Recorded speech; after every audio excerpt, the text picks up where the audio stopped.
ودي تاني حاجة يا جماعة من نواعم العيد، وتعالوا نعمل البيتيفور الجميل الطعم اللي انتوا شايفينه قدام حضراتكم دوت. بسم الله ما شاء الله. طبعا شكله بيتكلم عن نفسه من غير اما اقول اي حاجة. هو بسم الله ما شاء الله تحفة. عملنا كل العظمة والجمال دوت بكيلو دقيق، ودايب على الشعرة زي ما بنقول او زي ما بيقول الكتاب، بألف هنا وشفا. تعالوا شوفوا عملنا كل الجمال ده ازاي.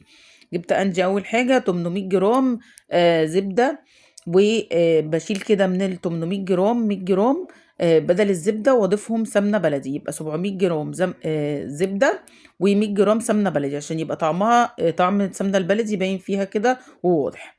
بعد كده بتكون طبعا لينة، ولو احنا مش جايبينها لينة بنحطها في الميكروويف بتاع 20 ثانية كده اسفة، وبتبقى لينة زي ما انتم شايفينها كده.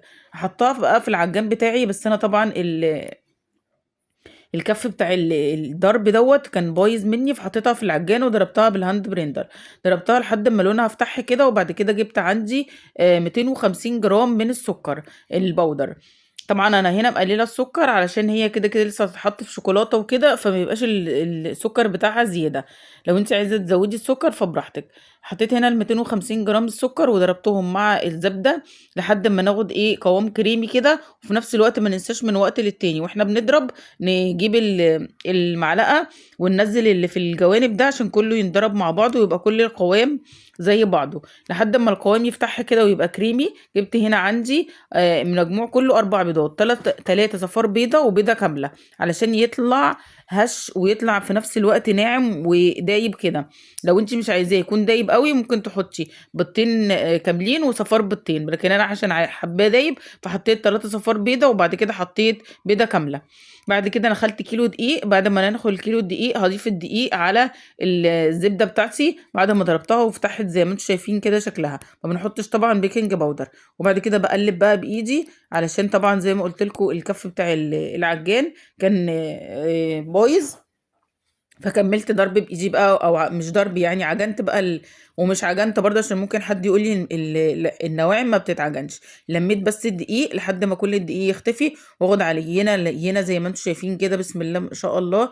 العجينه بتاعتي لينه وجميله. هحطها في كيس الحلواني، وحطيت بقى التيب بتاع يعني التشكيل اللي انا بحب التيب دوت او القمع ده، وشكلت زي ما انتم شايفين كده. هقسم بقى بقيه العجينه عندي لنصين، النص اللي انا سايباه بالفانيليا والنص التاني هحط عليه معلقتين كاكاو. وبعد ما احط عليه معلقتين كاكاو احط عليه معلقه سمنه صغيره برضو فلاحي، علشان طبعا انا حطيت معلقتين كاكاو. وبعد كده اقلبهم مع بعض وادمجهم واحطه برضو في كيس الحلواني.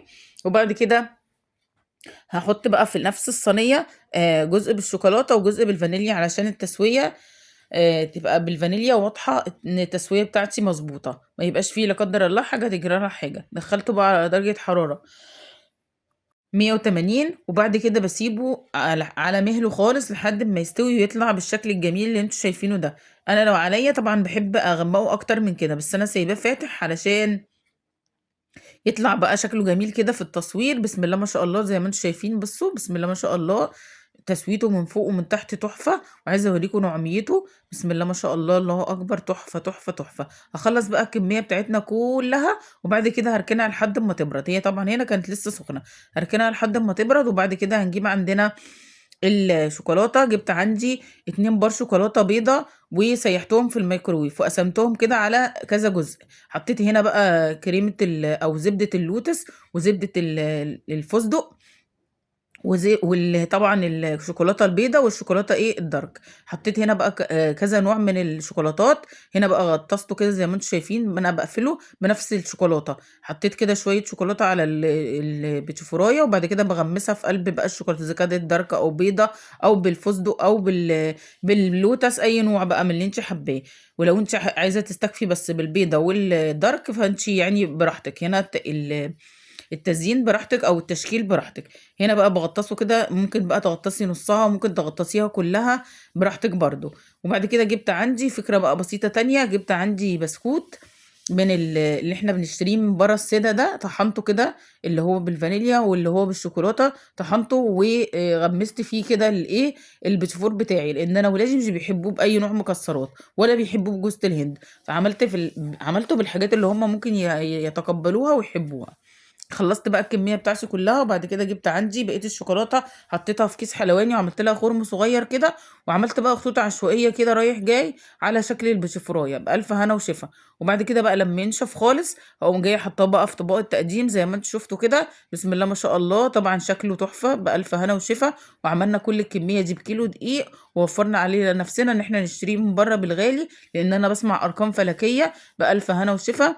بالله عليكم ما تنسوش تعملوا اللايك وتعملوا الشير والاشتراك في القناة والمتابعة للصفحة، وإن شاء الله استنوني في وصفات كتير جاية تعجبكم إن شاء الله وتنور رضاكم. بس بالله عليكم ما تنسوش تكتبوا لي كومنت حلو منكم، ومتابعة للصفحة واشتراك في القناة. بصوا بقى بسم الله ما شاء الله، بعد بقى ما بنقطمه كده دايب دوب كده في البق بألف هنا وشفا. مع ألف سلامة وأشوفكم على خير.